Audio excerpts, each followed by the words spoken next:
यशोदानन्दन व्रज जनरञ्जना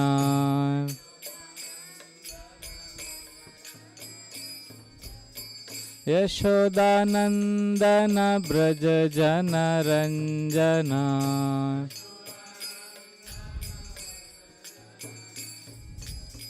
यमुनातीरावनचारि यमुना जय राधा माधव कुंज बिहारी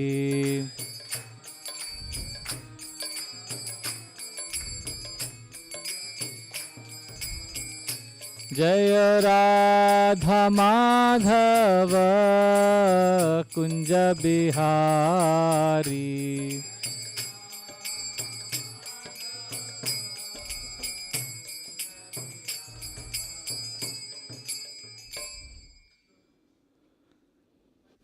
जय श्री शादानील माधव भगवान की जय। गौर निताय की जय। सीताराम लक्ष्मण हनुमान की जय।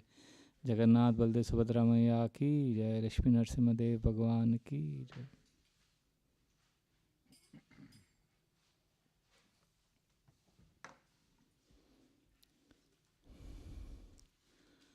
ओम नमो भगवते वासुदेवाय।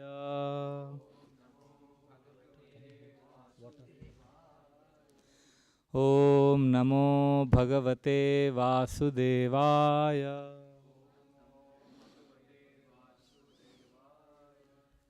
ओम नमो भगवते वासुदेवाय।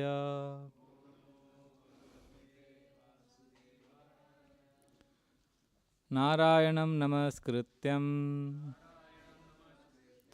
नरं चैव नरोत्तमं देवीं सरस्वतीं व्यासं ततो जायामुदीरये। नष्टप्रायेषु अभद्रेषु नित्यं भागवत सेवया भगवतीरुत्तम श्लोके भक्तिर्भवति नैष्टकी। कृष्णाय वासुदेवाय देवकी नंदनाय च नंदगोपकुमाराय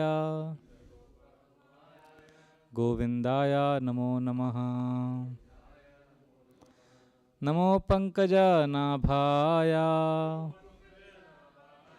नमो पंकजमालिने नमो पंकजनेत्राय नमस्ते पंकजांग्रे।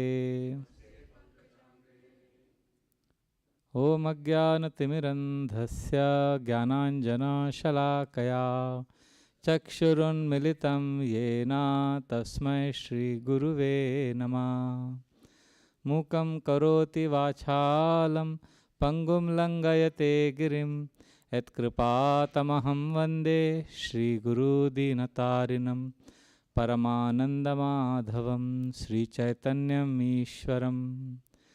नमो ओं विष्णुपदाय कृष्णप्रेष्ठाय भूतले श्रीमते भक्तिवेदांत स्वामिनिति नामिने। नमस्ते सरस्वते देवे गौरवाणी प्रचारिणे निर्विशेषा शून्यवादी पाश्चात्यदेशतारिणे। वाञ्छाकल्पतरुभ्यश्च कृपा सिन्धुभ्य एव च पतितानां पावनेभ्यो वैष्णवेभ्यो नमो नमः। जय श्री कृष्णा चैतन्य प्रभु नित्यानंद श्री अद्वैता गदाधर श्रीवासादि गौर भक्तवृंद। हरे कृष्णा कृष्णा कृष्णा हरे हरे हरे राम राम राम हरे हरे। हरे कृष्णा कृष्णा कृष्णा हरे हरे हरे राम राम राम हरे हरे। हरे Krishna Krishna Krishna Hare Hare Hare Ram Rama Rama, Hare Hare.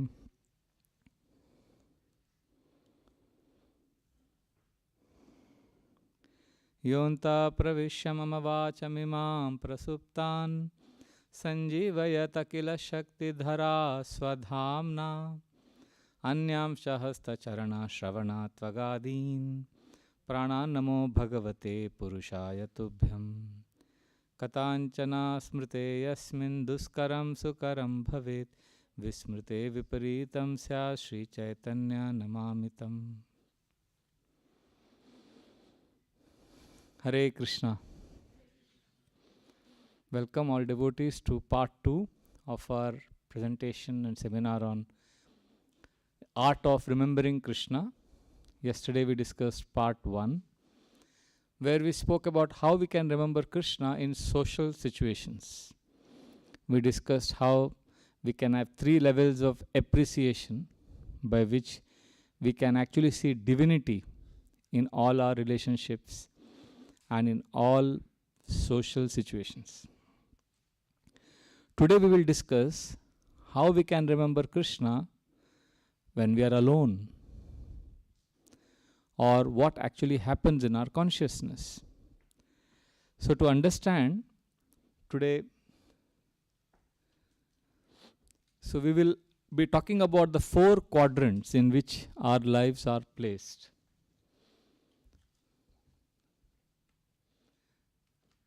And you have to ask yourself in which of these 4 quadrants you are living.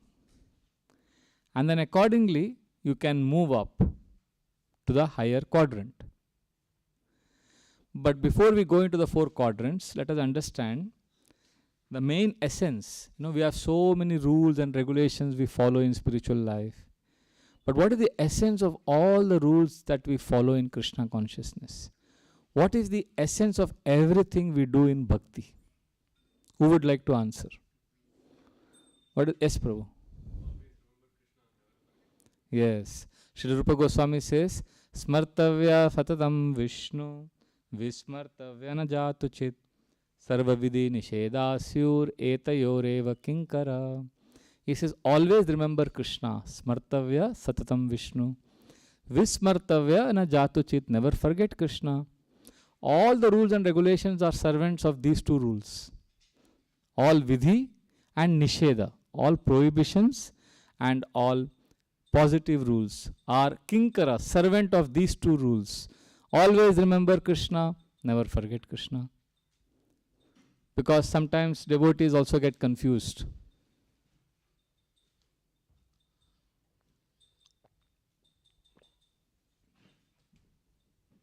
Sometimes, I don't know if you have experienced, we are unsure of what to do in a situation. There may be a contradiction. I'll give an example. One of the rules given is, in front of the deities, we should not offer obeisances to anyone else. That is one of the rules. Deities are there, just offer obeisances to deities. And there is another rule which also says, whenever you see a pure devotee of Krishna, you should immediately offer obeisances. Now, can you see what could be a contradiction here? What could lead to confusion? When could there be a confusion now? Yes, when both are together. Let's say a pure devotee of Krishna comes in front of the deities and is standing here, and you come to the temple and you see the pure devotee is standing in front of the deities. Now, if you offer respects to him, if you offer obeisances to him, then you are following one rule, but you are disobeying another rule. Let's say you don't offer obeisances to him. Then you are following one rule, but disobeying another rule. So how do we resolve this situation? What do you do when you are in this particular situation, that you are in the temple, standing in front of the deities, offering prayers, and suddenly a pure devotee of Krishna enters? So how do we resolve? What do you think we could do now? Any answers? Yes, there. Beautiful. Thank you. Anything else we could do? That's a nice one. Offer respects to Krishna inside the heart of the devotee. Beautiful. Anything else? Any other? Offer obeisances to that devotee in your mind. Okay. Anything else? That's a good answer also.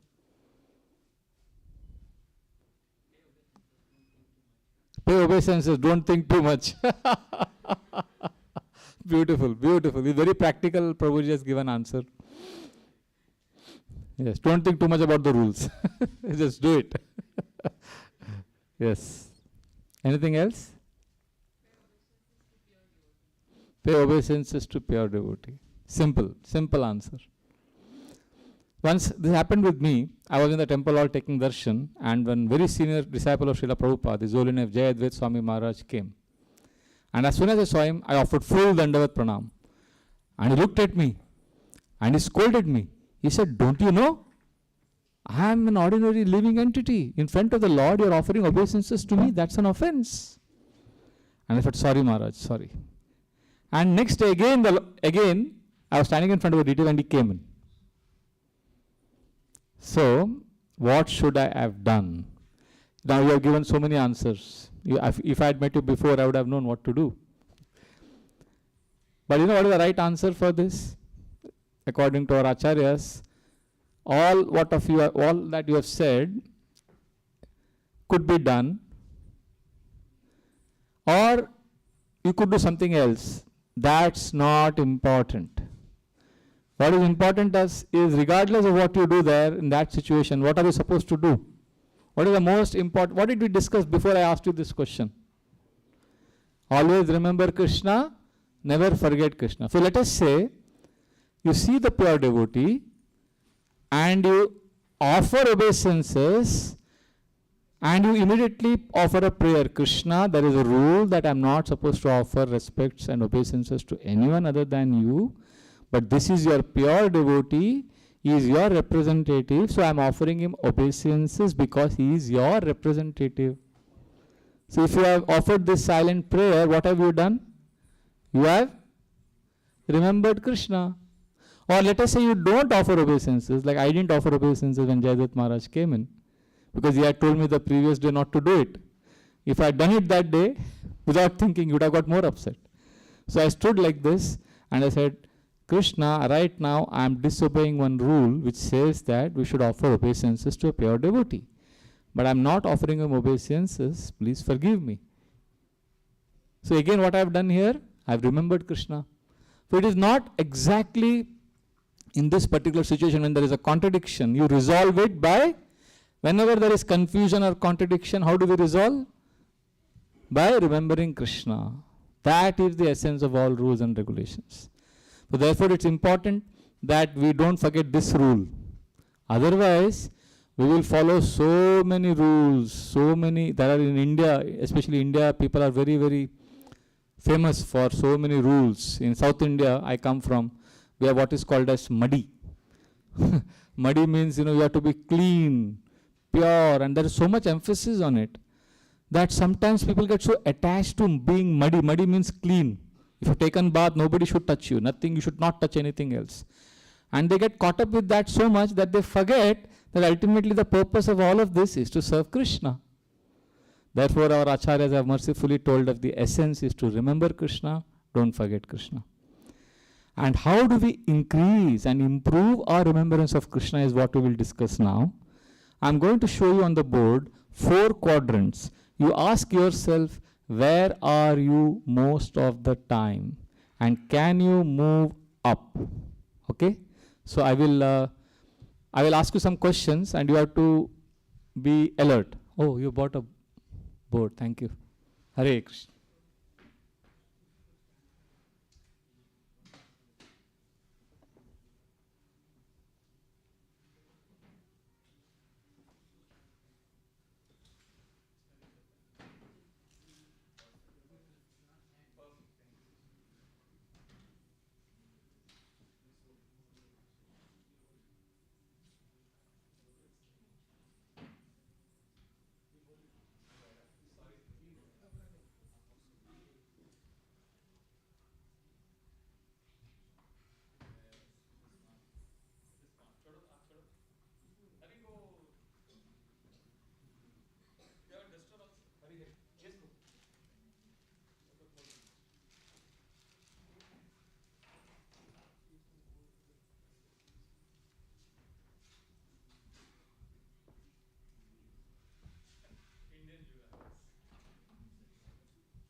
Hare Krishna.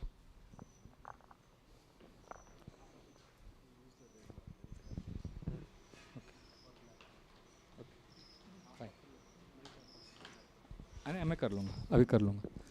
Okay, all of you can see this. What is this space?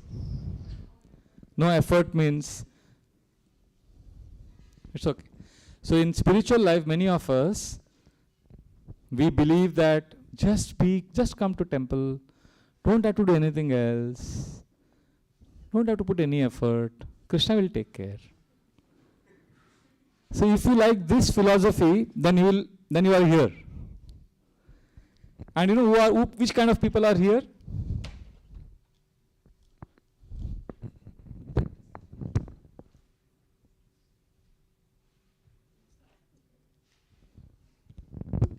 I'll use this 3.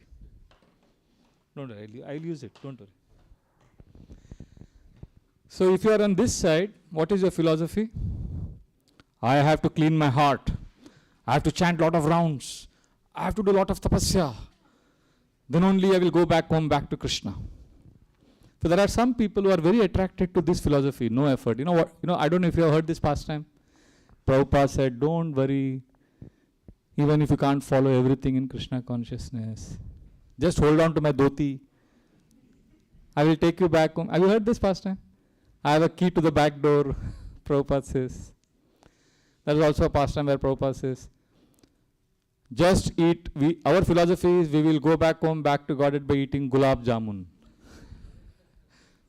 These pastimes are very attractive to devotees who are here. They feel, oh, I don't have to worry, Prabhupada. There are sometimes we hear, don't worry, just be with devotees. You heard? Just be with devotees, everything will be taken care. Have you heard this also? Association is most important. So then we may be here. Don't put so much effort. And there are some devotees, they are here.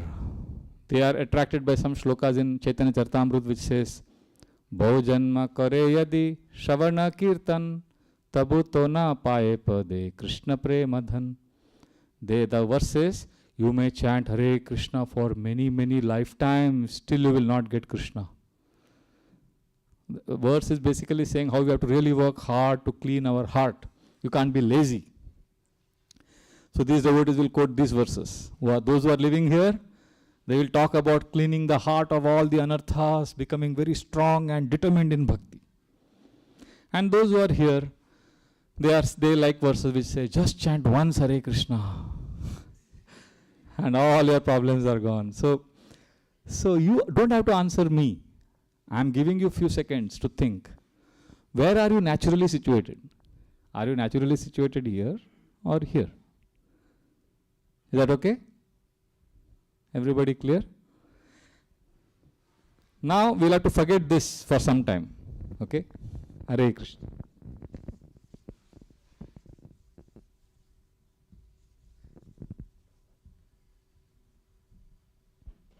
Now please see this. We will now draw another line, horizontal line. Last time now we have forgotten that, right? Now another. Now this is an interesting situation. If you are below this line, you spontaneously don't remember Krishna. If you are above this, you always, this is an area where you remember Krishna. Here you don't remember Krishna.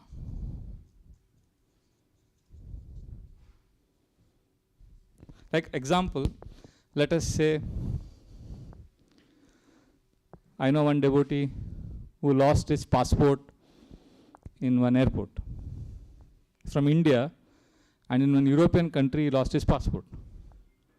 He was coming to US. And immediately started crying, wailing, panicking.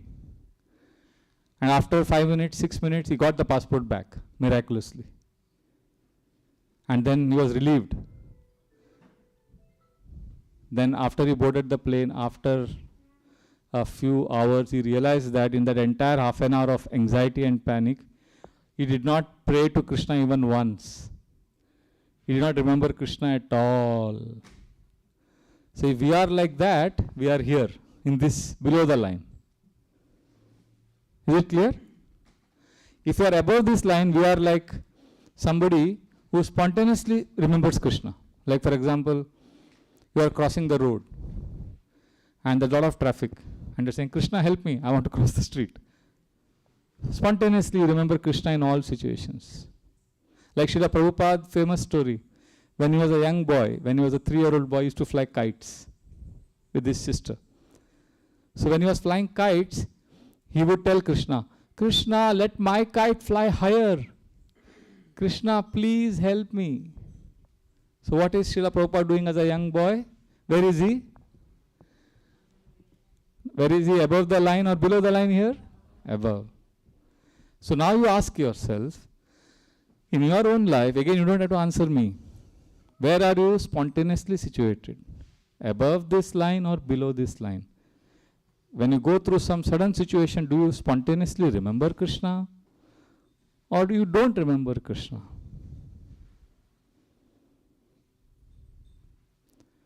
Clear? So all of you know where you are, below or above? And remember the first vertical line I drew, right?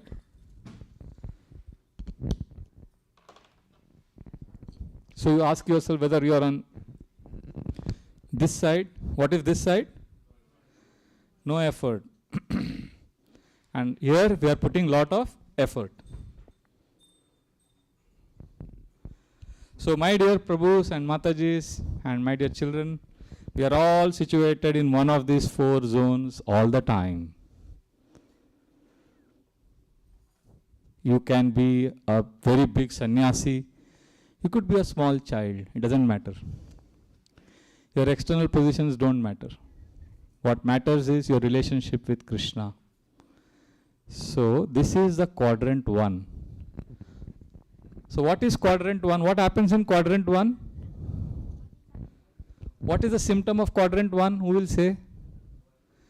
No effort and don't remember Krishna. So what is the example of this? The example is we chant our japa 16 rounds, and after finishing the japa we keep the bead bag somewhere, and next day morning we get up, we want to chant our rounds and we don't remember where we have kept the bead bag. Where is my bead bag? Yesterday I kept it somewhere. So we are just pulling on, and we are with devotees because of social obligations, or we are in a society, what will devotees think, so I have to come to temple. Basically we are not putting any effort, and we are just carrying on. Days and weeks and months pass and we don't remember Krishna at all. So the 3 modes of material energy, tamogun, rajogun, sattvagun. All of you know this? Goodness, passion, ignorance. So if somebody is in zone 1, which of the 3 modes can influence him? Tamogun. Yes, you are right. Tamogun. So a person in this zone will be attracted to what? Attracted to sense gratification, because when you are not remembering Krishna, you are not putting effort to progress, you will be slipping. Sense gratification will become very common in this. So this is a space of suffering and sense gratification. That's why you'll see sometimes devotees, they don't put any effort, they don't remember Krishna, they just drag, and then they will spend hours watching Netflix. They'll spend hours doing things which they don't want to do. Miserable. Bhakti becomes burdensome.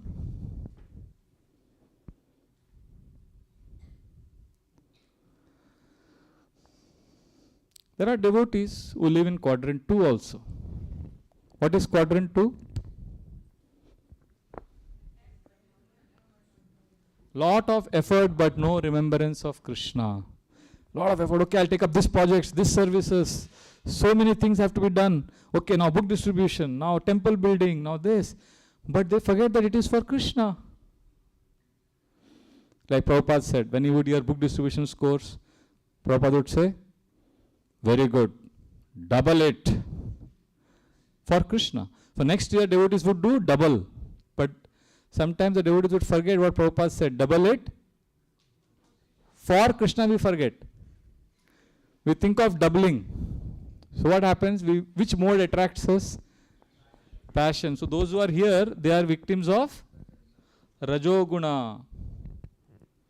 In this first zone, a person is driven by his mind. Here, a person is using all his intelligence, working hard, but there is no Krishna. All Rajoguna is active. And this is the zone where devotees struggle a lot.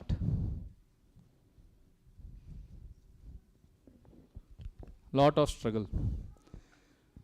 And we become very busy because we think if I am busy, Maya will not get me. So many seva, so many seva. But Maya will get us eventually. Why Maya will get us? Because there is no remembrance of Krishna. So sometimes devotees who do lot of seva also get into Maya. Because there is no Krishna, there is only struggle. And there is sense gratification here. And if we are here, we will slip to first quadrant. Because we all want some satisfaction, no? Some taste we want. And if we are not remembering Krishna and we are struggling, then we will go to quadrant 1 eventually. Because struggle is unsustainable. We will need some rasa. We will go to tamoguna.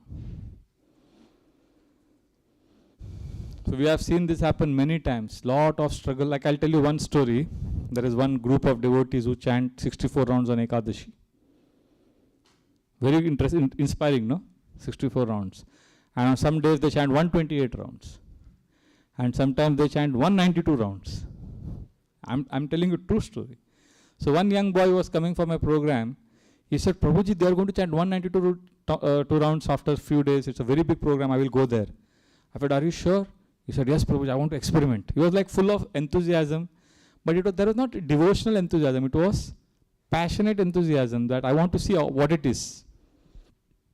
So the rule there was you have to sleep at 6 o'clock in the evening and get up at midnight 12 and then start chanting your rounds.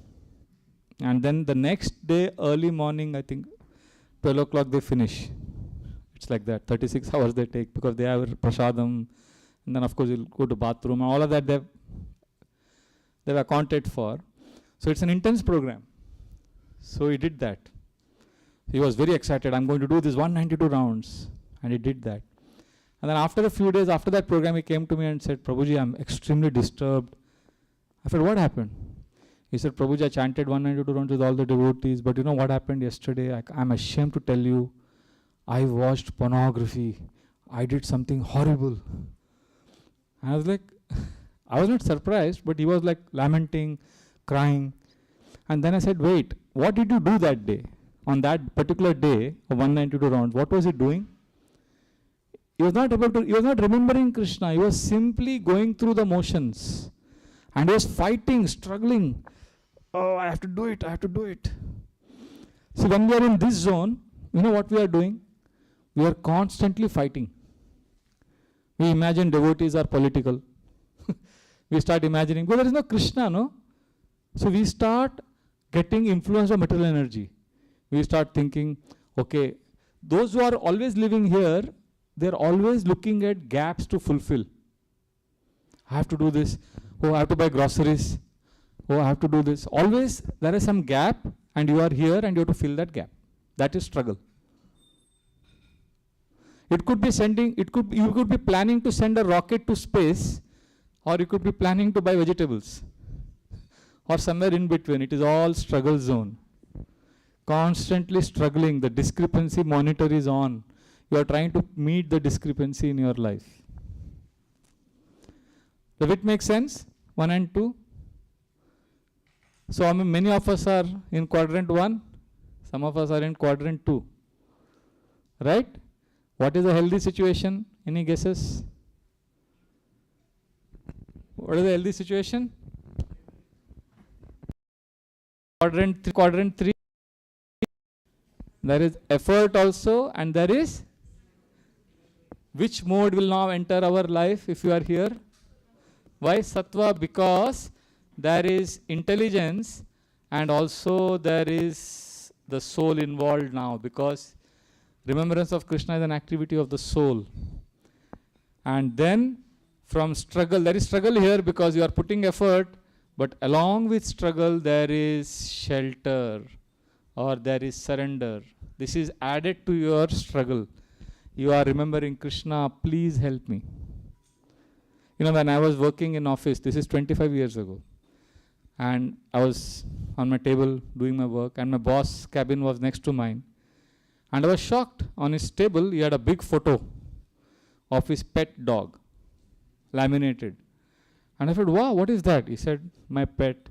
You know, I lost him in an accident recently, but when I see him, I feel very happy. I said, wow, that's amazing. So next day, I brought from home a laminated photo of Krishna, and I put it in front of me. And he said, wow, what is this? I said, this is my Lord Krishna. When I remember Krishna, I become peaceful. So we are working whole day, we are struggling, and in between we can remember Krishna. Can't we? Is it difficult to offer a silent prayer to Krishna?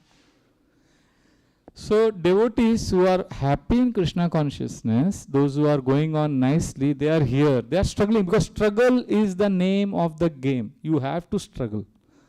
As long as we are living in this material world, we have to struggle. Krishna says in the Gita, Prak Sharira Vimokshanat. Till you give up this body, there is struggle. Struggle we cannot avoid. But when we are struggling, what do? We add Krishna. What is that famous verse in the Gita? Where Krishna says, struggle also and remember me also.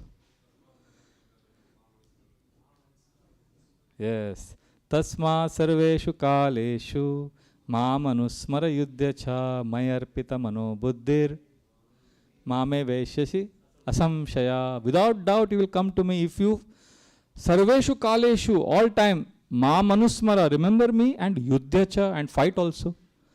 So fight, you are fighting battles of life, right? All of you are like Arjuna in Kurukshetra. All of us have battles to fight on so many fronts.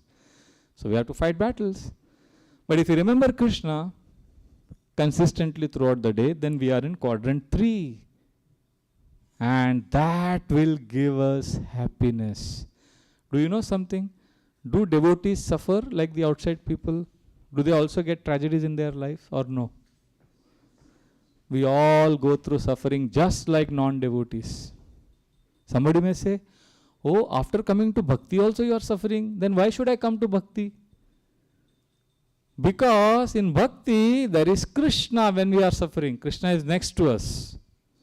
The Bhagavatam, there is a beautiful verse which says, Yad anudyasina yukta karma granti nibandhanam chindanti kovidastasya kona kuryat katharatim.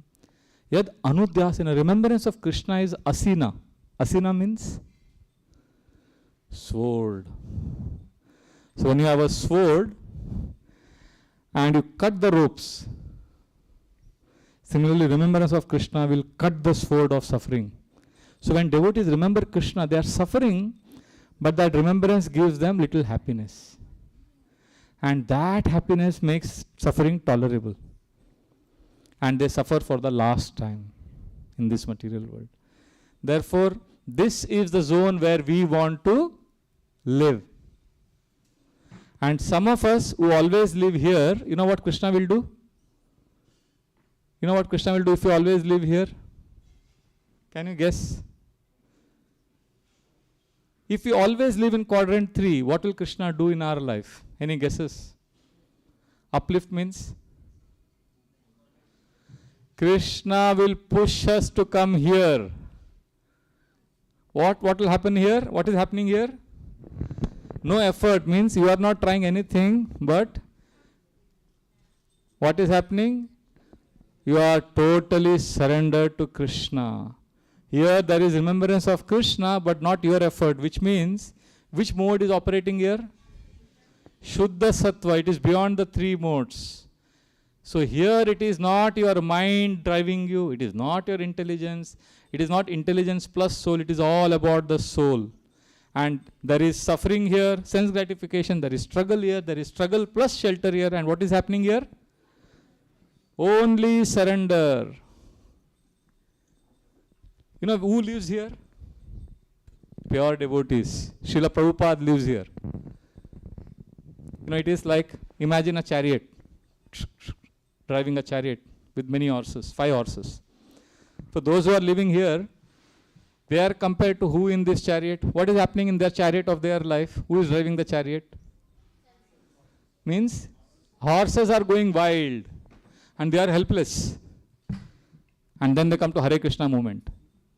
That means they come to Quadrant Two. So when they come to Quadrant Two, what happens? They start controlling the horses. And after some time they realize, I can't really control. Then what do? They start offering prayers to Krishna. And they are fighting. It's like controlling the horses, the chariot, and also praying to Krishna. Krishna, help me. Krishna, help me. And then, because sincerely we are remembering Krishna, what will Krishna do eventually? A time will come when that struggle will be so much that a devotee will give up the reins of the horses. Very similar to what is happening here in the first quadrant. But there is a big difference here. What is the difference here? Here, who is taking charge of the chariot in the first quadrant? Horses. Here also you are giving up. But here Krishna has taken charge. Sometimes devotees go through so much suffering, they say, Krishna, I can't do this, help me. And Krishna, and then they perceive Krishna's presence in their life. Srila Prabhupada was like that. He was just, it's like a puppet controlled by the puppeteer. We are also puppet. We are controlled by mind. Mind is playing with us. But Prabhupada is who? Who is playing with him? Krishna. Srila Prabhupada was in San Francisco. He was translating Bhagavatam, middle of the night, 1 o'clock. And suddenly there is a knock on the door. What time? 1 o'clock, midnight. Srila Prabhupada opens the door. And who is there? One young girl, 19-year-old girl. And she has these big eyes like Jagannath. And Srila Prabhupada says, who the hell are you? What are you doing here? This unearthly hour, why have you come here to disturb me? What do you want? You know what she does? She just stands like this. Srila Prabhupada says, who are you? What do you want? And you know what this girl does? She raises her hand, both hands. And chants. What? No. She doesn't chant Hare Krishna. She raises her hand and she says, ooh la la la la, ooh la la la la. And Srila Prabhupada says, what is this? Srila Prabhupada is like, Prabhupada says, I am an old man. I only sleep for 2 hours in the night. And from 12 in the midnight till 7 in the morning, I write books. This is the most important time of my life, of my day. So don't disturb me. Please go. And what she does? Ooh, la la la la la. So Srila Prabhupada is about to close the door. And you know what she does? She comes inside the house. Now when she comes inside the house at midnight, 1 o'clock, a sannyasi is living alone in an apartment, and if a girl enters the house like that, that's not correct. So Prabhupada, out of defense, instinctively comes out of the house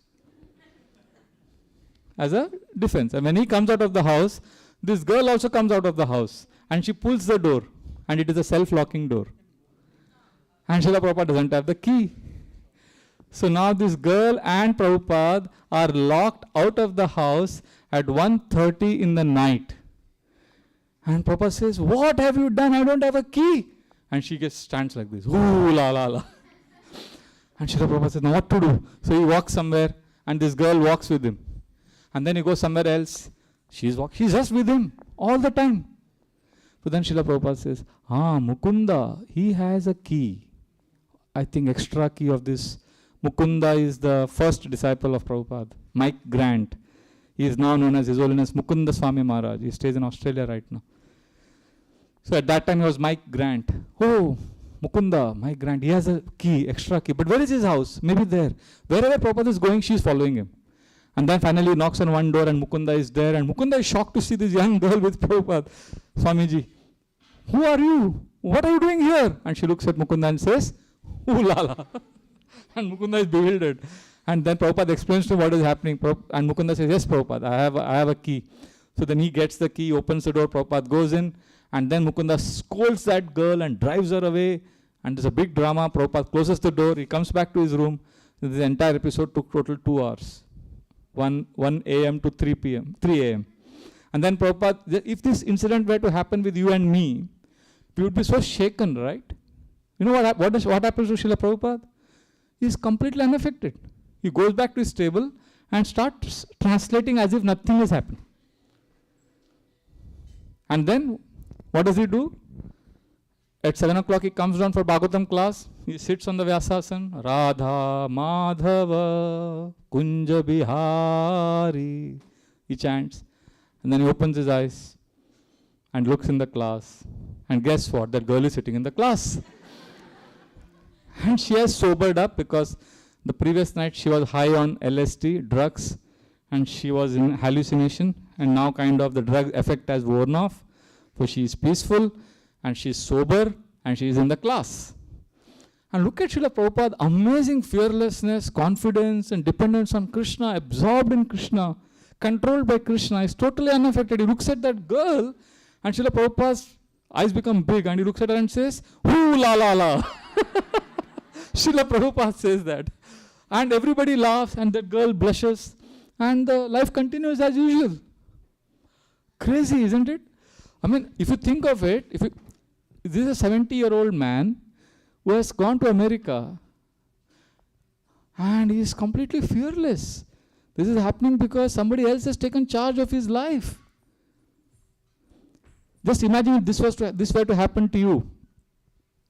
Srila Prabhupada is in a plane flying from Dallas to New Orleans in 1975 June. And mid-air, the plane starts swinging erratically and the overhead bins open up, the cabin baggage starts falling, people are screaming, yelling, and Srila Prabhupada is just chanting, Hare Krishna, Hare Krishna. Prabhupada's servant is shocked. He thinks we are going to die. But Srila Prabhupada is just chanting, Hare Krishna, Hare Krishna. And then somehow the plane stabilizes, and again people are screaming, and then the plane is about to land. There are so many fire brigades, fire engines everywhere. It's a big scene, and the pilot says, let's pray to God, we're going to go at double speed and all of that. Finally they survive, and when the plane is safe, all the passengers shout, Hari Bol. No, they don't say Hari Bol, but they just cheer and then everybody is, and throughout the entire thing, Prabhupada is quiet. Hare Krishna, Hare Krishna. So the servant is amazed. He thinks Prabhupada is so unaffected. He tells Srila Prabhupada, he's hoping Prabhupada will say something about the incident. And then finally, when they are about to get up from the plane, Prabhupada looks at his servant and says, so the servant is thinking, wow, now Prabhupada will give some commentary on this incident. But what does Prabhupada say? So, how far is the temple from the airport? That's all. He is not affected by what's happening in the world. He was so absorbed in remembering Krishna. So, Prabhupada was always in quadrant 4. So, now, I'll ask you a question. If a person is in quadrant 1, take this scenario.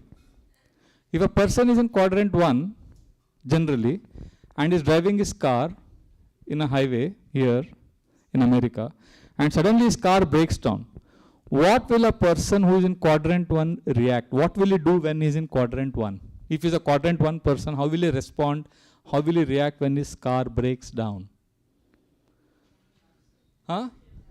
Lament, anxiety, curse the car, he'll kick the car, or he'll get drunk and go to sleep. This is what generally a tamoguna person would do. Now, if somebody is in quadrant 2 and his car breaks down, what will he do? Call the insurance, call the repairman, get the car repaired. But if a person is in quadrant 3 and his car breaks down, what will he do? Okay, one person would like to answer. Someone here? That's all. You call the insurance, and as the insurance fellow is about to pick up the phone, he'll be praying to Krishna. Krishna, please, please let this problem get solved. Right? So he'll do both. Remember that verse from the Gita.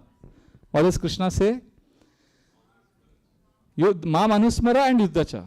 So if your car breaks down, if you are a quadrant 3 person, you will pray to Krishna and also do the needful.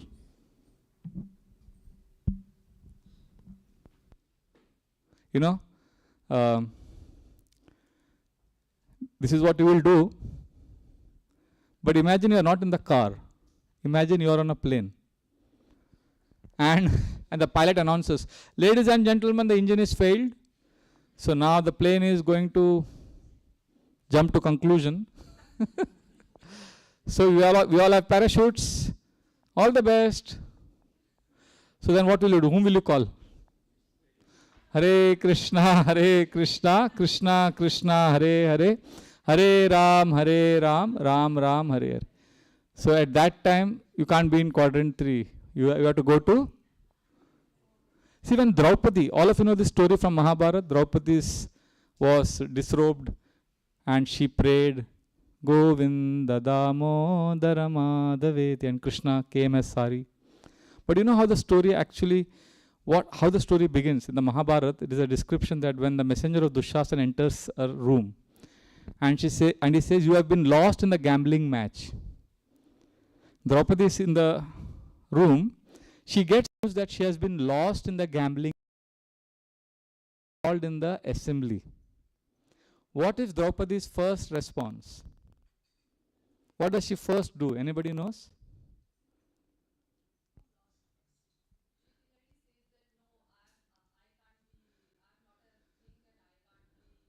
That is the second thing she does. That is the second, you are right. That's the second thing. What is the first thing she does? Huh? She remembers Krishna. Yes, she says, Krishna, what is happening here? Krishna, help me. I can see something disastrous is going to happen now. And then she tells this to the messenger. So again the messenger comes back. Again she remembers Krishna. And then she again gives a fitting reply. Finally what happens in this pastime? Dushasana comes, he drags her. And then Draupadi is praying to Krishna and she is also telling Bhishma. She is telling Drona. You know this entire pastime in Mahabharata? Finally, what happens at one point of time? What? Finally, when Dushasana starts pulling her sari, what happens? Yeah. Till Dushasana was pulling her sari, Draupadi knew that her car has broken down. She is in quadrant 3. But when Dushasana started pulling her sari, she realized she is not in the car. She is on a plane and she can't do anything. And she just depended on Krishna. This is what happens in our lives. We have to be, by default, be here. And we will face situations where we can't do anything. And then I have to remember, artificially if you try to be here, okay, artificially we try to be in quadrant 4, what do you think will happen to us? Any guesses? Yeah, we'll come to quadrant 1. Why? Because we are saying, Krishna, take over. And who will come and take over? Maya. Because Maya can dress as Krishna very well. Maya can come exactly like, we'll think it is Krishna, but it is Maya Devi. So those who are artificially here, they come to quadrant 1. And if you are in quadrant 2, what will happen to us? We come to quadrant 1. Because there is a law in this material world. What is this law called? Law of gravity. So if you are in quadrant 2, you will come to quadrant 1. If you are in quadrant 4, you will come to quadrant 1. But if you are in quadrant 3, you can either go to quadrant 2 or you can come to quadrant 4. If you always remember Krishna, Krishna will pull you in. But if you are little lax, then you can go to quadrant 2. But it is important that we always place ourselves here. And as devotees, what is our need? We should somehow discover ways to come from 2 to 3. From 2, we have to move to 3. And anyone can do that. You know that? Even children can be in quadrant 3. I'll tell you a story. I'll sit here and give the class, continue the class. There is a child in our Gopal's Garden High School in Mumbai. Jai Shri Radha Nil Madhav Bhagwan ki Jai. Jagannath Baldev Subhadra मैया की जय, सीताराम लक्ष्मण हनुमान की जय, गौर निताय की जय, लक्ष्मी नरसिम्हदेव भगवान की जय. I'll tell you this story. It's an amazing story. We have a school in Mumbai called Gopal's Garden, where devotee children are studying. And there was this 9-year-old boy, not 9-year-old, sorry. He was 13 or 14-year-old boy. He is studying in the school, he's in the 8th grade. And he was running for his exam. He had a pen box in his hand. And on his right hand, he had Jagannath, DT. And I said, I stay in the school for 3 days a week. And all devotee children are studying in that school. So I said, Aryaman, where are you going? He said, Prabhuji, I'm getting late. I have to go for exam. I said, I know that, but what is in your hand? He said, my pen box for the exam. Pen. And what is this? He said, Jagannath, can't you see? I said, I can see, but why are you taking Jagannath DT for the exam? He said, Prabhu, I have a simple formula. When I start the exam, I keep Jagannath in front of my table. And and as soon as the examiner gives me the question paper, I first show the question paper to Jagannath.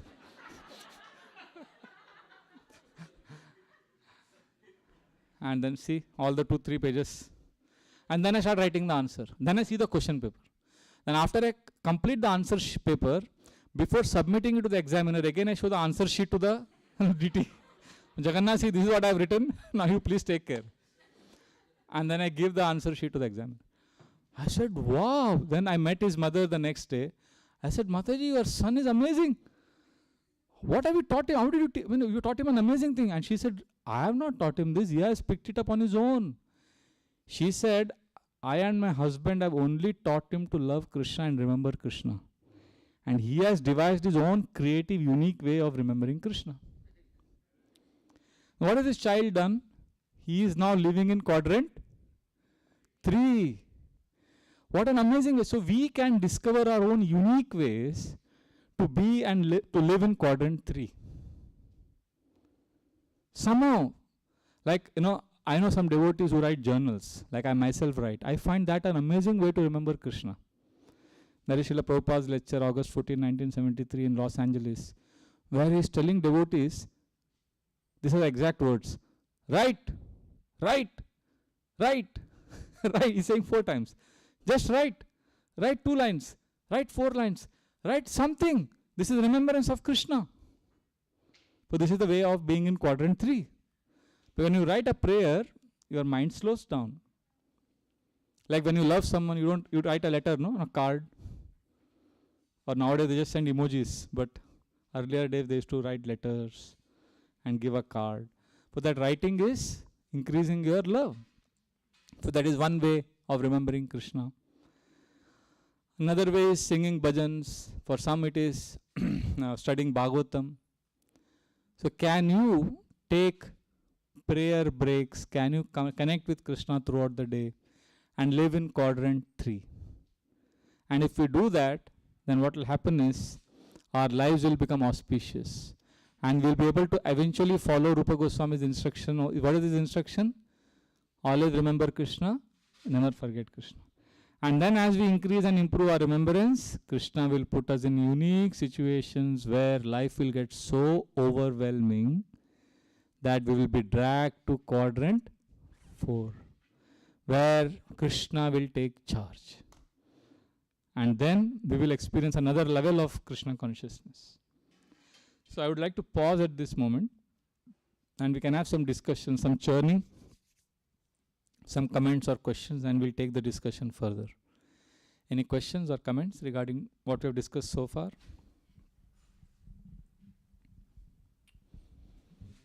Yes, Mataji. So Hare Krishna Prabhu. So if I see myself, I'm like all over, like most of time down there first, sometimes here in the second, and sometimes very little on third time. So like same person, but sometimes I think Krishna, sometimes I forget, sometimes I watch TV too, sometimes here. So like that's okay. You're doing fine.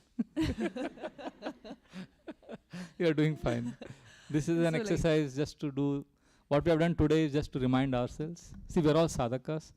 If you know sports, if you take any sport, tennis or any sport, even the best champion, like recently Roger Federer retired from tennis. He has won 20 Grand Slam tournaments. He is considered one of the greatest tennis players ever. But has he not lost many matches? He has lost. He has won. He has lost. So we will sometimes not remember Krishna. We will make mistakes. But again, come back to Quadrant 3. See, sometimes devotees are not able to choose Krishna over Maya. It happens to you sometimes. There is Krishna, there is Maya. We are supposed to choose what? Krishna. You are supposed to be in Quadrant 3. But sometimes devotees land up choosing Maya. And you know what happens to devotees? What we need to do when we choose Maya over Krishna? It's okay. You may have chosen Maya over Krishna, but that doesn't mean you are a failure. You come back to Krishna. Krishna, I'm sorry. See, we may have chosen Maya over Krishna, but we can still choose to seek forgiveness from Krishna. We can choose to seek permission from Krishna. Sometimes your need for something material may be so strong that you can't say no to it. Then why don't you take permission from Krishna? Or you can seek redemption from Krishna. Unfortunately, what happens to many devotees is when they choose Maya over Krishna, they become so ashamed that they go to Quadrant 2. They're in Quadrant 2, that's why they've chosen Maya. Then they keep going to Quadrant 1. They forget Krishna. They're scared to come in front of Krishna. Krishna is not some sadist, somebody who's with a report card waiting to see you make a fault. Krishna is simply waiting for you to turn to him. So you are in Quadrant 1 sometimes, Quadrant 2, no problem. Come to Quadrant 3 now. At this moment, come back to Krishna. Is that okay? Yes. Because remember this, there are 3 things we are discussing. Sense gratification, struggle and surrender. Surrender means telling Krishna, Krishna, you take over. Struggle means fighting with the mind and senses. Fighting. And sense gratification means shameless. No struggle. Yes, Prabhu. Hare Krishna, Prabhuji. To give you an example of my friend, my dear friend, who was a good devotee, he used to come to the temple Mangala Aarti, then afterwards come to come for the service. Whenever in the afternoon time from the office or from his personal business, he used to get the time. He used to come alone by himself to take the darshan and spend the time here. But eventually, he got the loss in the business. Then afterwards, COVID time came in. That became more struggle for him. So he lost that faith. Yeah. And then in that case, he didn't forget the Krishna, but he just didn't expect that. That okay, every day I used to go. Whenever I had the chance, I used to go temple, and this happened with me. Okay. So is that move of quadrant from top quadrant to the bottom quadrant, and now he still didn't gain. This analysis is for self. I'm very scared of putting it on others. See, you can't use this to analyze others, because everybody is on a beautiful journey in Krishna consciousness. This is for self-analysis. I'm glad you asked this question, so I'm getting a chance to clarify. Never put others in this bracket. It's very, very dangerous, because Krishna is very, very special relationship with everyone. How Krishna is purifying everyone, you can't even imagine. This devotee has apparently gone away now because of loss of faith. You know what will happen to him? Trust me, he will come back to Krishna later with deep emotions which you and I can't imagine. And he will make more advancement than us. So it is a very special. See, Krishna loves to play hide and seek with these devotees. What Krishna does with each devotee is very unique. Like, Radhika Raman Prabhu, right? Ravi Gupta. He was telling us once this story that one of the devotees in America, one of the temples, he was a brahmachari in the temple, Western devotee. And then he had some issues, like you are saying about this business loss. This devotee had some fight with the management team, some misunderstanding, and he left the temple in anger. After staying in the ashram from the age of 18 till the age of 30, 12 years he was in the ashram. Then he left the temple. And then he went to a materialistic place doing a job, and he was working there for 10 years. Completely forgotten devotees, Krishna consciousness.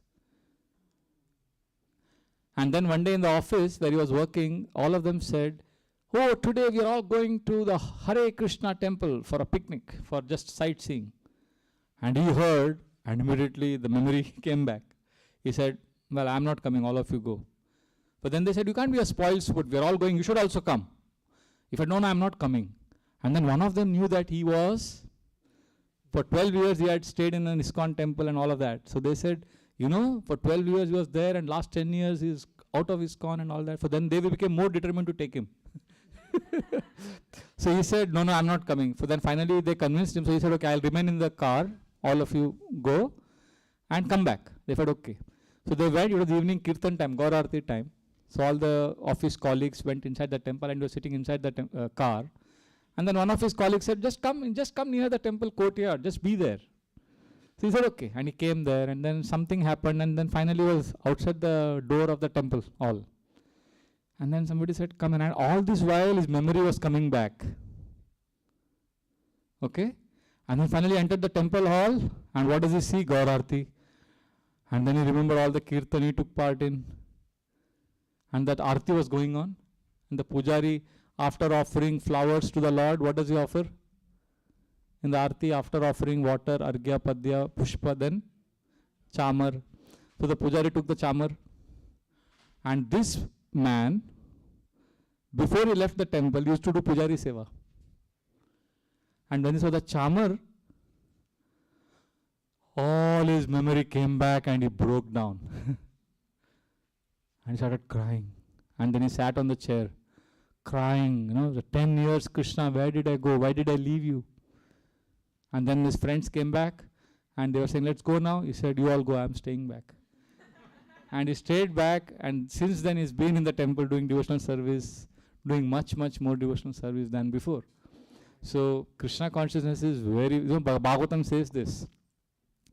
Navai jano jatu katanchana vrajen mukunda sevan navadanga samshritim smaran mukundangri upagohanam punar vihatumiche narasagraho jana. Narad Muni is telling Vyasadeva that just glorify Krishna, and if somebody practices Krishna consciousness, and even if he leaves bhakti, Mukunda sevad, if you have served Mukunda once, Smaran Mukundangri upagohanam punar, at the right time remembrance of Krishna will come back like a tsunami, because vihatumichena rasagraho jana. Once somebody has got a rasagraha, once somebody has been touched by rasa, taste of Krishna, his life is controlled by Krishna. So don't fix him in one of the quadrants because we don't know what's happening in his life. But you are right, I know you are speaking from a space of compassion. You care for him, that's what you are saying. That's fair enough. But we need to see this for ourselves. And for others, we keep praying. And Krishna, what is your plan? Please get him back. We are missing him. So that's how we can do. Is that okay? Thank you. Thank you. Anything else? Yeah, we'll take his question and then or you want to ask first? Okay. Ask. I have a very simple question, and the question is, what should be the mentality of a devotee going through material or spiritual failure? So failures are very, Yeah, beautiful question. I'm glad you asked this. Devotees go through failures, right? What do we do? So remember, in these 4 quadrants, there are essentially 3 things that are happening. One is there is suffering or sense gratification. Second, there is struggle. And third, there is shelter. So when we are struggling, if we fail, we feel sense of hopelessness. Where do you think we will slip to out of the 3? Sense gratification. There is struggle, sense gratification, struggle and shelter. Struggle is a temporary situation. If you are always in the struggle zone, you will slip to sense gratification. So when you are struggling too much, you should be able to go to the third area, which is shelter. So when you deal with fail, and shelter means what? Shelter means surrender. Surrender means telling Krishna, Krishna, this is who I am. I have failed, but I love you. Prabhupada, one lecture I was hearing, recently. Prabhupada said, what is prayer? Generally we think prayer means what? Singing bhajans, doing kirtan, chanting 16 rounds, right? But Prabhupada gave an amazing definition of prayer in this class. This has given me so much hope. Prabhupada says, prayer means 3 words. Please accept me. Just imagine you come and tell Krishna, Krishna, please accept me. You may have failed. You may have made many mistakes. But please know you are not a mistake. I make mistakes, but I am not a mistake. So I have failed, but come back. Krishna, I love you. I want to come back to you. So, devotee may fall down, but we should not fall away. We should come back. So yes, failure is a part of, just like I gave the example of a tennis player. You know, you lose matches. You have to lose so much, and then you start winning. So, devotees will slip. But failure is a temporary situation. Many times what happens, we take permanent decisions based on temporary situations. We should be careful of that. Sometimes devotees take drastic permanent decisions. Failure happens, and or what is this failure ultimately? It's all internal. See, I'll tell you, you know, I'm chanting. Today morning I was giving an example in one program. You know, I was chanting japa in the temple hall. Hare Krishna, Hare Krishna. So you are coming from outside. Some of you grahasthas may come and see, wow, Prabhuji is chanting in temple, is so advanced devotee. But internally you don't know what I'm thinking. Right? In these 4 quadrants, you may be thinking I'm in quadrant 4 or quadrant 3, right? But in my inner world where I am, in which quadrant? I could be in quadrant 1 or quadrant 2. Are you understanding what I'm saying? Because there is a world inside of us. Like when I joined the ashram, we used to have breakfast at 9:30 in the temple. And those of you at Grahastha ashram, I don't know if this happens to you. When I used to get up at home at 7:30 in the morning, around 9 o'clock I used to feel hungry. After 1.5, 2 hours, you feel hungry after you wake up in the morning. But when I joined the temple, we used to get up at 3 in the morning. So naturally, I'll be hungry at what time? 5. And 5 o'clock was Mangalarti. I'm like, ah. So one day what happened? So 5 o'clock, I'm hungry, and you know, I'm a young man. I'm a 24-year-old, 25-year-old young man with an appetite. I'm talking about 25 years ago. Now I don't feel like eating. But I was hungry at 5 o'clock. And then 5:45, we all sit for japa. And I'm like, oh, hungry. And the person next to me in japa, brahmachari, he was a kitchen in charge. And during chanting, suddenly I told him, Prabhuji, what is for breakfast today? And he got so disgusted with me that during japa period, you're thinking of breakfast. So out of frustration, he told me, samosas and jalebis. And you all know, samosas are so attractive and jalebis is like, and I was a fool, you know. I was so naive. I didn't realize that he's saying sarcastically. I thought he's really speaking the truth. I said, serious? Jalebis and some, they're my favorites. Yeah. And then he continued chanting. And I was like, wow, samosa. So I started chanting like this, you know. Krishna. And I was like smiling, and but inside, what was going on? Which quadrant I was in? Which quadrant? Quadrant 1, right? So Jalebi Samosa quadrant. So after the japa, during Shringar Darshan, Govindam Adi Purusham. So one Grahastha came to me, Prabhuji, amazing Prabhuji, what japa you are doing? I was so inspired by your japa today. You are chanting so nicely. I said, really? I didn't have the heart to tell him what was going on in my mind. But sometimes we go by external so much. So in one sense, I was a failure, right? I was in quadrant 1. But you can't keep beating yourself. Theek hai, ho gaya. And sometimes you're in quadrant 2 all the time. We may be in the ashram, temple atmosphere, and others may think, wow, Prabhu, you are in quadrant 3, quadrant 4, always remembering Krishna. No, you may be in office, but you may be remembering Krishna more than a brahmachari or a sannyasi who is in the temple, but not remembering Krishna. It's possible, no? Or do you think it's not possible? Is it possible or not, what I'm saying? Internal world is crazy. Like once, in our brahmachari ashram, we were all chanting japa. So one of the brahmacharis, very shy fellow, we forced him to act in drama, our annual drama festival. And he had a dialogue in the drama. And he was refusing to act in the drama. We bullied him. We said, you have to act in the drama. So we gave him one small dialogue in the drama. He had to only come to the stage with the spear and he had to announce. He was a soldier in the drama. One dialogue only. Who is Yamuna? The king has sent a palanquin for you. That's all he had to say. But poor fellow was so nervous, he practiced for hours.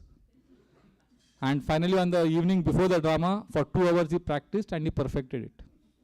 And next day morning, whatever you do practice, but morning Mangalarti is there. Japa is there. So in Japa period, we are all sitting and he's chanting Japa. Hare Krishna, the temple hall is silent, quiet, everybody is absorbed in meditation. And he's sitting next to me. And suddenly in the temple hall, a voice is booming. Who is Yamuna? The king has sent a... and then he realized what he had. And everybody looked at him. Hey, drama is in the evening. And he felt so ashamed. What had happened?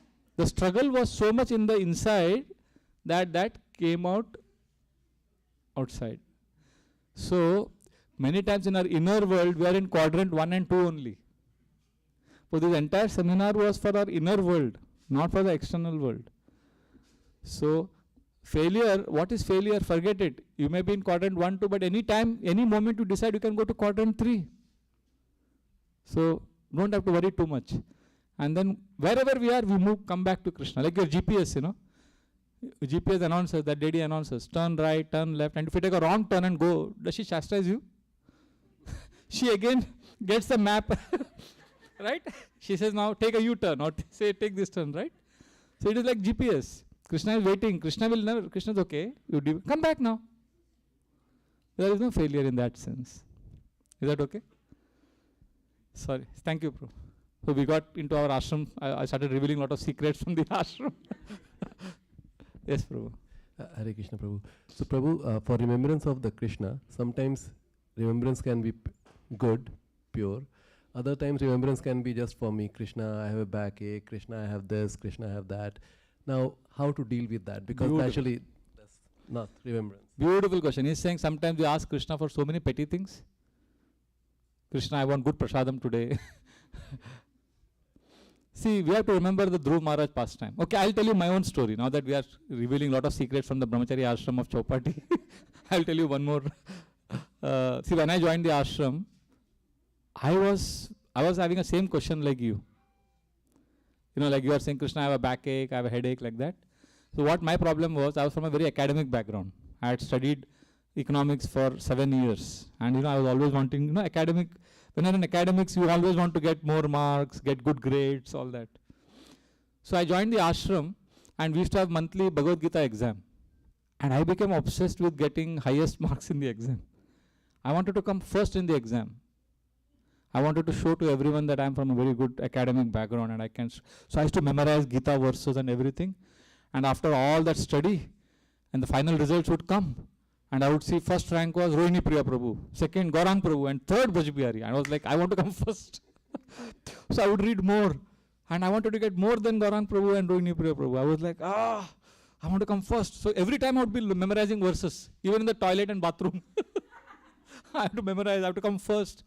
And then in the Bhagavatam classes, we would hear, the speakers would say, so we are servant of servant. We only want to serve Krishna. And all material success, name, fame is useless. This typical Krishna conscious philosophy. And I knew this philosophy, but inside I wanted to come first. So should I ask Krishna that I want to come first in the exam? It's a stupid thing to ask, right? Because you have given up everything and joined the Brahmachari ashram and you are having the same desire like a materialistic person. So what should I do in this situation? What do you think? And I got an answer from Gaurang Prabhu, which I have not forgotten till today. And I use this all the time. He saved my life. I went to him. I said, Prabhuji, I'm feeling ashamed of myself. I want to come first in these exams, but I am a brahmachari. I have left everything. Why should I live like outside people? What should I do? You know what answer he gave? Amazing answer, which will answer your question also. He said, be honest with Krishna. And I did that. You know what does honesty mean? He said two things. First is tell Krishna what you want, and then end with a special prayer. So what is the first step? Ask what you want. And second step, a special prayer. What is a special prayer? Okay, it's like this. First step is, Krishna, I really want to come first in the exam. Please help me, Krishna. This is the first step. Second step is, Krishna, I'm a fool. I don't know what to pray for. I have asked you that I want to come first in the exam. I really want to come first. But I'm a fool. Next time when I come in front of you, please give me the intelligence to ask for the right thing. But right now I want to come first in the exam. You know what has happened here? You are becoming very honest with what you want. But you are also aspiring for something better. Today I don't ask that from Krishna. So that was a part of youth growing up. See, we can't be inauthentic in front of Krishna. Dhruv Maharaj, when he went in front of Krishna, what did he ask? What did he want? He wanted a kingdom greater than his great-grandfather. He was very ambitious. But later on, when Krishna appeared before him, what did he say? He was like, what did I ask for? He was feeling ashamed. What is that verse? Anybody remembers? Beautiful verse in the Bhagavatam, where he says, Kacham Vichin. How does that verse begin?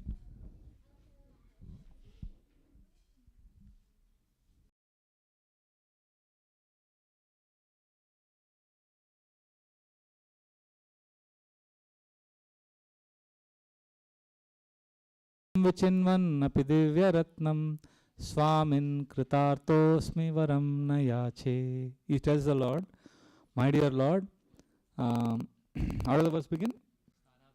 Sthanabhilashi, I wanted a great kingdom. Tapasi sthitoham.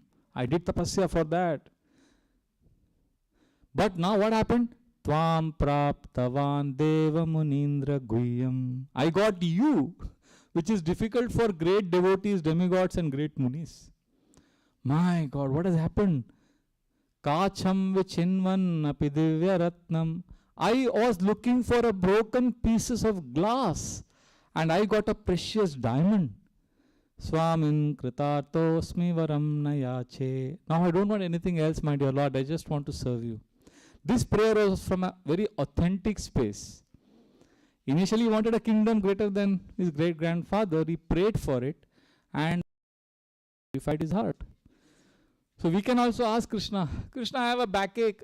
Please remove this and also give me the intelligence to ask for the right thing. You know, and Krishna will take care of our... Basically the idea is come to Krishna wherever you are. Remember yesterday I was saying this quote, it is better to remember Krishna for ordinary thing than to forget Krishna in pursuit of the extraordinary thing. Sometimes in pursuing something extraordinary, like love of Krishna, we forget Krishna. And sometimes for simple things like prasad and back pain and children's exam, and especially for grahasthas, how can anything be ordinary? I mean, I'm amazed. Grahastha life is so challenging. I mean, I lived for 8 months at home with my mother. I was living like a grahastha in the sense, except instead of my wife, I had a mother to take care of and she was very sick. And I just somehow managed to complete my 16 rounds. Whole day running around, hospital, bills, grocery. And then every day of my 8 months, I was appreciating grahasthas of our ISKCON so much. I mean, there is so much anxiety, suffering, challenges, right? So in those situations, if you are turning to Krishna for relief, I mean, that is great. Congratulations. People are turning to sense gratification. So it's not ordinary. Going to Krishna can never be mundane, even if it is for something like your backache and headache. Is that okay? I'll give one example. You know, I was staying with one grahastha once, and one devotee came and gave me a gift of a pen set. And he had 2 pen sets. He gave one gift to me, and he gave the other pen set to my grahastha friend in whose house I was staying. And right in front of me, I took that pen set, I opened it and put those pens in my bag. But you know what this devotee did? He spontaneously got up, he took that pen set and he offered it in his altar. And then he came back. I said, what did you do? He said, Prabhu, I have a rule. Anything I get, I offer it in the altar first. I buy new clothes, I offer it to Krishna. I get any pen set, even shoes, he offers it to Krishna first. And even medicines before taking, he offers it to Krishna. I heard, does Krishna need medicines? He says, no, but I'm showing it to Krishna. See, I'm taking this as your prasad. I need your mercy. Basically, do something, whatever it takes to remember Krishna. So then I realized, wow, he's in Grihastha ashram and he's teaching such beautiful example, you know. Remember Krishna, don't forget Krishna. And sometimes we think we are talking all big, lofty things and speaking so many Bhagavatam shlokas, and we can't remember Krishna for small things. So, yeah. Okay, Hare Krishna. Yeah, so we'll end with this last question. You think it's 9 now? Yeah, one last question, Prabhu. Yeah. Okay. Hare Krishna, Prabhu. One of the basics of our spiritual life is faith. But faith. Depending upon how the circumstances are, our faith goes up and down. And that is the basic thing on which we are, that with the time it should increase, but most of the time it doesn't happen that way. So how should we increase our faith? How can we increase our faith? Srila Vishwanath Chakravarti Thakur has given us a formula. Actually, that was part of my third session, Art of Remembering Krishna. That is on Monday. But since you have asked this question, we'll discuss briefly. How to increase our faith? So Vishwanath Chakravarti Thakur says there are 3 steps. No, 2 steps I remember now. The first is, he says, Satam Kripa. Satam Kripa means mercy of devotees. We somehow need to have devotees in our life who will give us that faith. Means we have to be in their vision. They should be, we should be in a situation that where they can see us. You know? Oh, okay, Hari Bol Prabhu. How are you? Oh, okay. Somehow be in the vision of a devotee. That is first step to have consistent faith. Satam Kripa. Second is Shushrusha. Shushrusha means eagerness to hear. Again, not hearing. Eagerness to hear Krishna Katha. These are the 2 steps he speaks about. So, it is like this, Giriraj Maharaj's pastime, how he became a devotee. He says, he was studying in Boston and Srila Prabhupada came there. And Srila Prabhupada said in the class, any questions?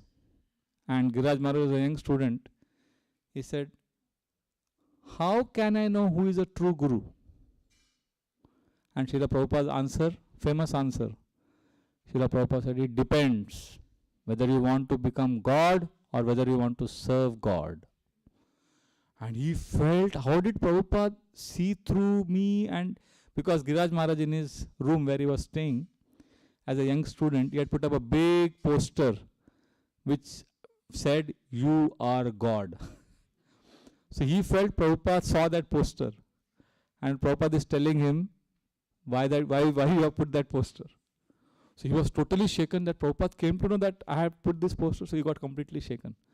And then he was associating with devotees, and then he became a devotee, started chanting 16 rounds. After 1.5 years, Prabhupada again came to Boston, and in the class, Prabhupada said, any questions? So Giriraj Maharaj raised his hand. And when he raised his hand to ask question, Prabhupada said, oh, you are that boy? So Giriraj Maharaj said, you remember me, Prabhupada? He said, yeah, last time when I came to Boston, you had asked me some question. And I remember that time I saw you. And I prayed to Krishna.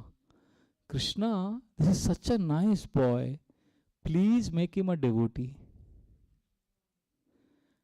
And then Giriraj Maharaj says, then I understood why I became a devotee how I became a devotee in the last 1.5 years. Because Prabhupada had prayed for me. Are you seeing? So, this is what it means by Satam Kripa. Satam Kripa means somehow getting mercy and blessings of devotees. This is the first step for increasing and getting faith. And second is Shushrusha, eagerness to hear. Whenever there is Krishna Katha, we are very eager to go to holy places, or we are very eager to advance devotees to come and put their feet in our house. Aapke charan kamal hamare ghar mein rakhiye. We say all of that. But essentially, we should be eager to hear from devotees. When we hear, faith increases. And then of course third is seva, service. So if you have these three in our life, then faith will always keep increasing. Is that okay? See, remember one thing, that sometimes things don't make sense, okay? The best of devotees go through, they get shaken. So faith will be an issue, struggle for many devotees. But we should know that Krishna is an amazing, director of a movie. Like in an expert suspense thriller movie. Murder, mystery, suspense, thriller movie. How does the movie, 2-hour movie, how does the movie begin? You'll see the movie will have one portrait of an old woman, okay? And there's a gun hanging above that portrait. And the movie starts. First 20 seconds, the camera is going all over the room. Tuk, tuk, tuk, and the clock is ticking. Tuk, tuk, tuk. And there is gun above the portrait. And then the movie goes on, and then somebody is talking, and then the plot, subplot, twist, turn. So apparently, if you enter the movie at that time, you will think, what is this scene? What does it mean? It doesn't make any sense, a gun hanging above a portrait. But as the movie unfolds, and slowly as the twists and turns happen in the movie, at the end of the movie, you realize, oh, that murder happened because the bullet was fired from that gun above that portrait. So why that scene was shown is revealed. Many things, all the bits and pieces, all the jigsaw puzzles are solved by the end of the movie, right?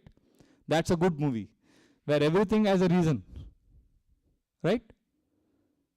That's how Krishna consciousness, our Krishna conscious life is also like a movie. And Krishna is the expert director. Many things don't make sense to many devotees. That's happening in their life. But just hang around, and then at the end of your life, you will say, wow, what a movie. Krishna is amazing. This happened because of this. Oh, this is like this. This is like this. Krishna is really good. Like, when we were young, we had this very famous actor in Bollywood. His name was Rajkumar. He was very famous for his dialogues like this. He would say, Jani, हम तुम्हें मारेंगे, जरूर मारेंगे, पर वो बंदूक भी हमारी होगी, वो गोली भी हमारी होगी, और वो वक्त भी हमारा होगा. You heard this? Very famous. So I tell devotees Krishna is the original Rajkumar. Krishna tells a devotee, Prabhu or Mataji, Prabhu ji, हम तुम्हें बचाएंगे, जरूर बचाएंगे, पर वो सिचुएशन भी हमारा होगा, वो प्लानिंग भी हमारा होगा, और वो वक्त भी हमारा होगा. So Krishna is a genius. Just hang around, just try to be in Quadrant 3 as much as possible, and in the end you will realize my life was an amazing movie. Krishna is such an amazing director. Krishna loves his devotees. So just carry on. Hare Krishna. So answer to your question is Satam Kripa, Sushrusha and Seva. So we'll stop here. We are 10 minutes past 9.